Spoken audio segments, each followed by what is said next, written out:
अस्सलामुअलैकुम प्यारे बच्चों, आरिफ के टीवी के साथ आज हम साइंस का एक जबरदस्त एक्सपेरिमेंट करने जा रहे हैं। मैं नून जेगम और आज हम घर पर ही एक रंगीन लावा लैंप बनाएंगे। हमें चाहिए बॉटल, पानी, कुकिंग ऑयल, फूड कलर और इनो टैबलेट।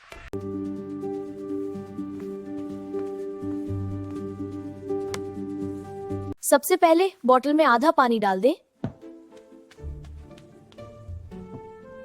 देखिए, ऑयल पानी के ऊपर तैर रहा है क्योंकि ऑयल हल्का होता है।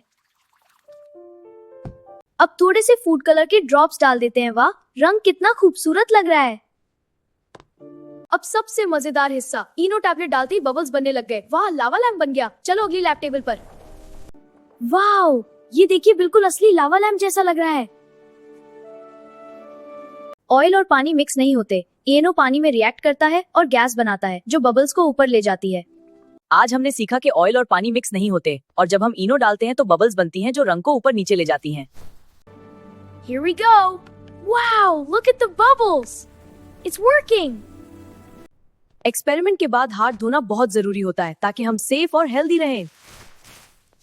अगर आप चाहते हैं नए नए एक्सपेरिमेंट्स देखना तो हमारे साथ जुड़े रहें। अगर आपको ये एक्सपेरिमेंट पसंद आया हो तो वीडियो को लाइक करें, दोस्तों के साथ शेयर करें और आरएफ के टीवी को सब्सक्राइब करना मत भूलिए।